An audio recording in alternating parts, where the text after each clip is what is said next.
बिस्मिल्लाहिर्रहमानिर्रहीम। अस्सलाम वालेकुम क्लास फर्स्ट ईयर। आपका सेकंड चैप्टर ख़त्म हुआ और आज उसके कंसेप्चुअल क्वेश्चन हमने करने। फर्स्ट शॉर्ट क्वेश्चन है, explain with the help of an example what is the range of possible value of resultant of two vector. अगर आप दो वेक्टर्स को ऐड करते हैं तो उनके आंसर की रेंज क्या होगी, कम से कम और ज़्यादा से ज़्यादा।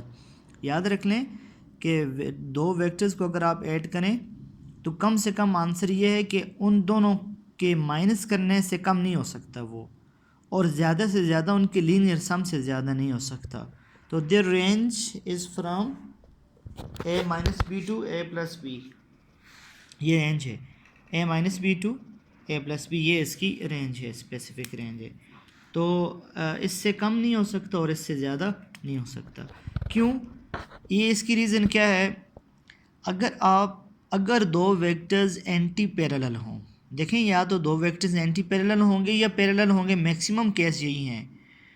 अगर दो वेक्टर्स पैरेलल हैं तो उनका सम लीनियर सम होगा a प्लस बी, इससे ज़्यादा नहीं हो सकता। ठीक है, यानी 3 + 4 7 है, इससे ज़्यादा नहीं हो सकता। और अगर दो वेक्टर्स एंटी पैरेलल हैं तो तब हम इन्हें माइनस करेंगे, हम इन्हें सम नहीं कर सकते। तो ये होगा 4 - 3 1, तो इससे कम नहीं हो सकता। अगर एंटी पैरेलल हैं तो इससे कम नहीं हो सकता, अगर पैरेलल हैं तो a प्लस बी से ज़्यादा नहीं हो सकता। तो a minus B to a plus B, ये हमारे पास है जो वेक्टर्स की range a minus B to a plus b. Next हमारे पास शॉर्ट क्वेश्चन है, what is the minimum number of unequal vector to result into a null vector, explain with the help of diagram. कम से कम कितने vector हों कि उनका आंसर ज़ीरो आए, लेकिन अनइक्वल वेक्टर। देखें सिंपल, आप जो नंबर्स पर ये लें, वेक्टर्स को अगर आप साइड पे भी कर लें, सिंपल अगर आप नंबर्स की बात करें तो कम से कम कितने नंबर हों कि ज़ीरो आंसर आए? दो होते हैं, 5 - 5, लेकिन अगर वो क्या इक्वल ना हो, देखें 5 और 5 ना हो, तो फिर एटलीस्ट 3 होने चाहिए। दो के साथ 5 के साथ सिर्फ 5 -5 हो के ज़ीरो ला सकता है। अगर अनइक्वल हो तो फिर आप कहेंगे 5 - 3 - 2। अब ये क्या हो, 5 - 3 2 आ गए, 2 - 2 0 आ गए। तो minimum number of unequal vector to result into a zero vectors are 3। ये कम से कम जो हैं वो 3 होने चाहिए। ठीक है, और उनकी उसकी डायग्राम ये है, ये हमारे पास डायग्राम है। ए वेक्टर है बी सी, ताकि ये ए वेक्टर बी और सी इनके ऑपोजिट डायरेक्शन, ताकि इसको ज़ीरो कर ले। The resultant of two vectors, one is double in magnitude then the other is perpendicular to the smaller force. What is the angle between two forces?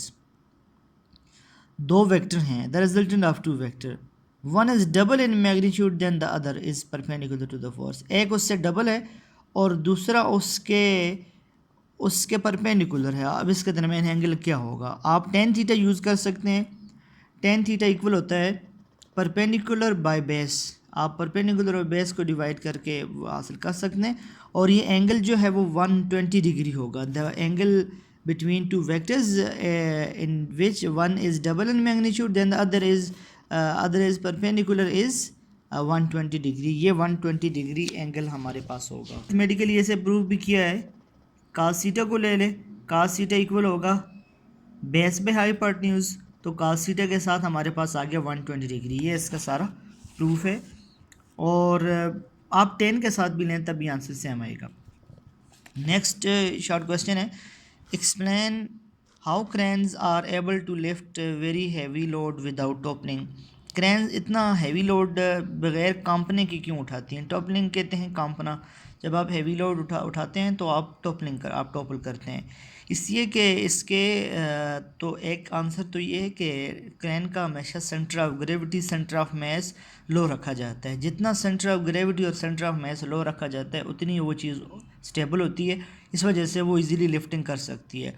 दूसरा, आपने इस chapter में टार्क का topic पढ़ा है। टार्क के टॉपिक के पढ़ने के बाद आप देखें मूवमेंट ऑफ आर्म ज़्यादा हो तो ज़्यादा रोटेशन प्रोड्यूस हो सकती है। मूवमेंट ऑफ आर्म अगर ज़्यादा हो तो torque is equal to R cross F. ज़्यादा मूवमेंट ऑफ आर्म है तो कम फोर्स के साथ आप ज़्यादा रोटेशन प्रोड्यूस कर सकते हैं, तो वो भी एक इसका आंसर हुआ।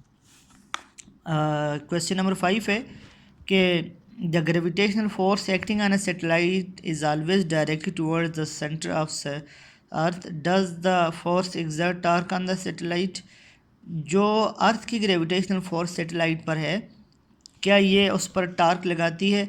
नहीं लगा सकती, क्योंकि देखें टार्क के दो केस आपने देखे। Torque is equal to R, torque की जो हमारे पास उसकी इक्वेशन थी आर क्रॉस एफ थी।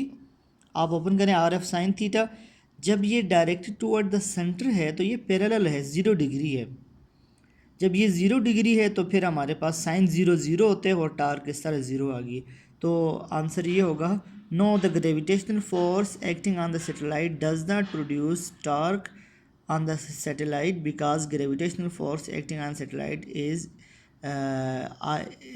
the angle between both of them is 0 degree and hence no torque will be produced. Next short question है, explain why buses and heavy trucks have large steering wheels। जो buses हैं वो और trucks के जो steering wheels है वो बड़ा क्यों होता है? इसलिए कि आपने ये भी टार्क ही इसका आंसर करता है, क्योंकि अगर वो जितना बड़ा उसका स्टीयरिंग व्हील्स होगा तो उसका मूवमेंट ऑफ आर्म ज़्यादा होगा। मूवमेंट ऑफ आर्म ज़्यादा होगा तो कम फोर्स से ज़्यादा रोटेशन प्रोड्यूस हो सकेगी, क्योंकि उन्हें ज़्यादा रोटेशन चाहिए होती है, ज़्यादा रोटेशन ताकि वो प्रोड्यूस कर सकें। तो कम फोर्स से ज़्यादा रोटेशन को प्रोड्यूस किया जा सकता है विद लार्ज स्टीयरिंग व्हील्स। तो ये इसका आंसर है। नेक्स्ट क्वेश्चन है, a point object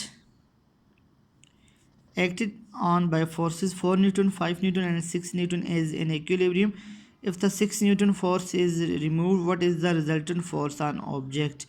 तो if a point object under the action of these three forces 4, 5 and 6 Newton is in equilibrium and a force of 6 Newton is removed, then the resultant force on the object will be equal and opposite to the force removed, that is -6 Newton. तो वो जो आपने निकाली है force, बिल्कुल पहले force बिल्कुल बराबर पर थी, तो अब बिल्कुल उसके ऑपोजिट होगी। अगर आपने 6 न्यूटन की फ़ोर्स को रिमूव किया तो अब रिमेनिंग फोर्स जो है वो -6 न्यूटन होगी।